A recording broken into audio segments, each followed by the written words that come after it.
Magandang araw mga kapatid. Andito na naman po tayo sa panibagong video. Ito po ay patungkol sa pag-aralan po natin yung patungkol sa paggamit po ng metruhan or yung mga steel tape. So bibigyan ko lang po kayo ng konting pag-aaral patungkol po sa mga bagay na tungkol sa mga pagsusukat. So mayroon po tayong dalawang uri ng system sa pagsusukat. Kung mapapansin nyo po, yung ating metruhan ay may dalawang numero. Mayroong medyo malalaking numero sa taas, yun ang 1, 2, 3, 4, 5. Yan po ang tinatawag na inches. Siya po ay napapasa ilalim sa tinatawag na English system. English system po siya ng uri ng sukat. English system. So yung isa po, yung tinatawag na metric. Yun po yung sa baba. Yung English system po, ito po yung sa baba, metric, English yung sa taas. So yung sa taas po, yun po yung diyan po yung inches. Tapos may foot, or pag mahigit sa dalawa or mas mahigit pa, magiging ano na siya, feet. So yard, kasunod niyan ni yard. Tapos yun na po yung mga mas mahaba na nasukat na miles, milya. So yan po. So sa metric po, mayroon din pong tinatawag na meter. So yung meter po, pag umabot pa na 1,000 metro, ang tawag po sa kanya ay kilometer.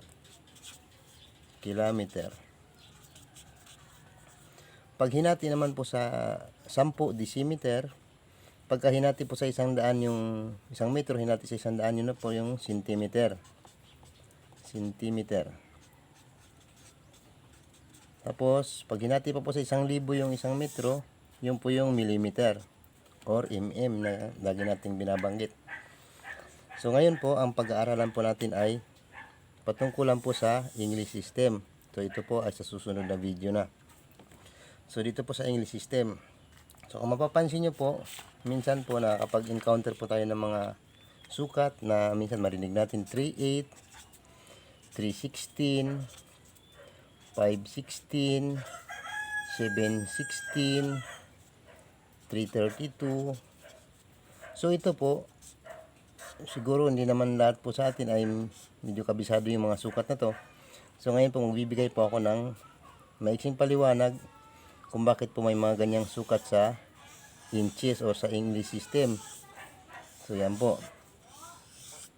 Ito po, nasa loob po siya ng from 0 to 1 inch.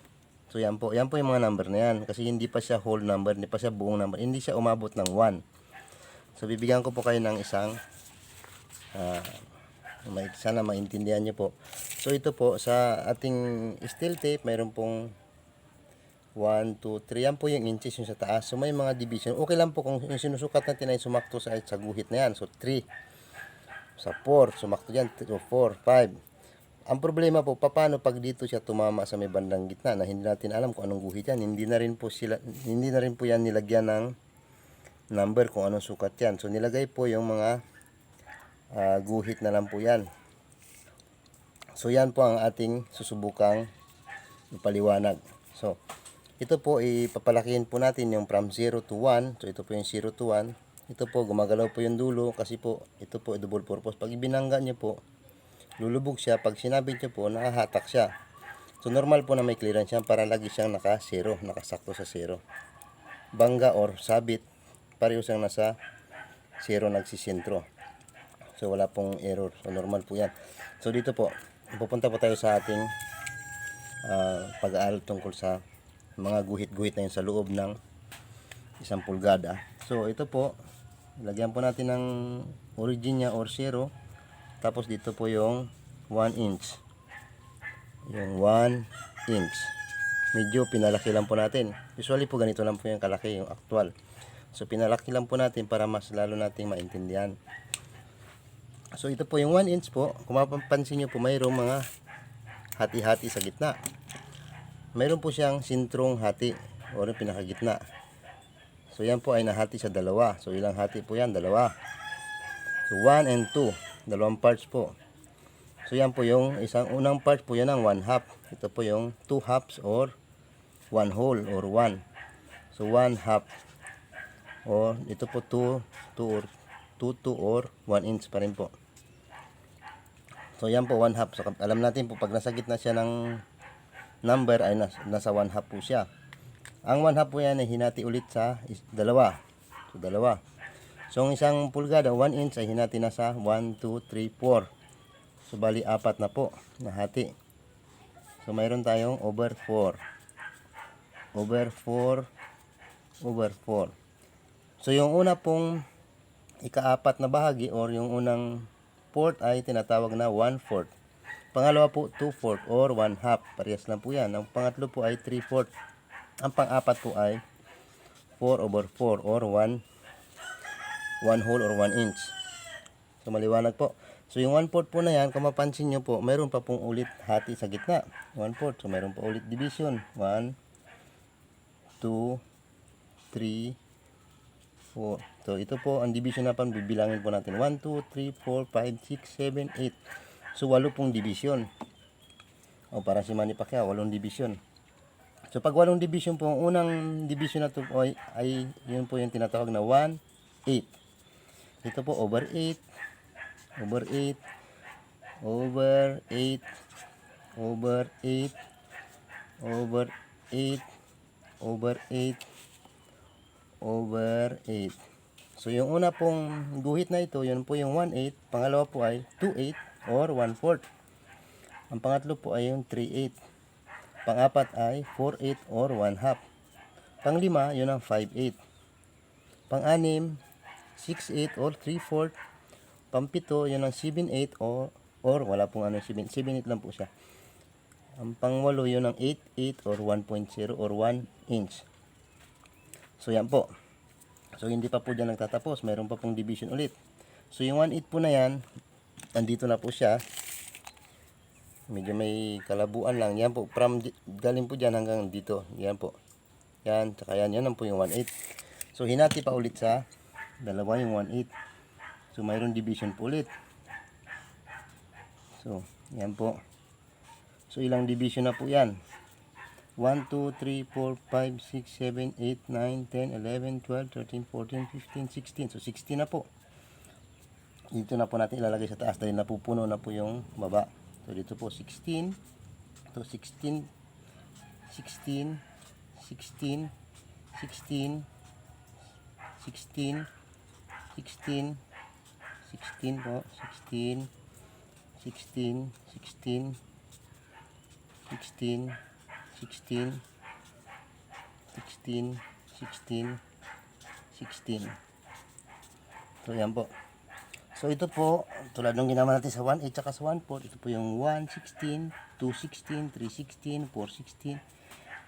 1/16, 2/16 is equivalent to 1/8 din po, 3/16, tapos 4/16 po is equivalent to 1/4 din. Kasi divide 4, 4 divide 4, 1, 16 divide 4 equals to 4.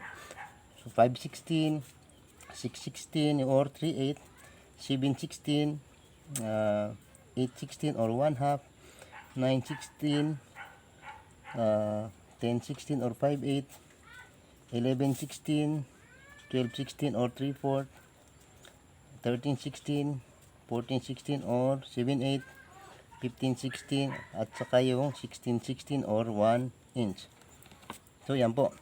Medyo lumiliit na po habang tumatagal. So yan po. Ito po usually ito na lang po yung ginagamit sa carpentry sa mga malalaking sukat. Pero dito po sa ating Mitra, mayroon pa pong isang division po silang nilagay. Maliliit. So mayroon pang maliliit. Naging komplikado tuloy. So yan po yung hinati po yung isang pulgada or 1 inch sa 32 division. So ito pong una ay 1/32. So ganun po, sunod-sunod hanggang maging 32/32. So pwede nyo pong isa-isahin, pero pag inano po natin, mapupuno na po yan. So ngayon po, papansinin po natin yung mga kadalasang ginagamit na mga sukat. So ito po, lagi po natin narinig, 1/16. So 1/8. Ito po yung 1/16. Ito po yung 1/8. Ito po 316, yan po, lagi rin po natin na encounter yan. 1/4, 516, yan po. 3/8, tapos 716, 1/2, 916, 5/8, yan po. 3/4, 1116. So yan po yung kadalasang ginagamit. So ngayon po, madali na po nating hanapin sa ating steel tape. So dito po, so diyan na lang po muna kasi sa susunod po may mga video po ako na patungkol sa metric. Gagawa po ako ng video tungkol sa metric at paano po gagamitin yung mga sukat na to para i-combine sa metric pagdating po sa mga mekaniko. Sa mga mekaniko po, paano po gagamitin? Halimbawa, may nose thread, nahahantapan, ano pong sukat ang dapat gamitin para po maayos po yung thread na nose thread. So, ito po yung sukat na to sa karpintero po to, saka sa pang araw-araw po nating ginagamit. So, usually po mayroon pa pong hati dyan. Yan po ang gumagamit po niyan yung mga machinist or mga tornero. So, mayroon pa pong hati sa 132. So, yan po yung 1/64. So, maliit na masyado. Yung isang pulgada, hinati sa 64 parts. So, mayroon pa po ulit isa. Makulit po yung tornero, yung mga machinist, makulit. Mayroon pa pong 1/128. So, imagine niyo po, maliliit masyado. Pero yan po, hindi natin po itatakal. So, ito lang po, pinaliwanag ko lang po sa inyo yung simpleng pagbasa ng metruhan. So, yan po. So, sana po may natutunan po kayo sa video na to at paki-subscribe na lang po yung channel ko at patuloy nyo pong suportahan. Pakipindot na rin po yung notification bell para po patuloy kayong updated sa bawat video na ating i-upload. So maraming salamat po at God bless po sa atin lahat.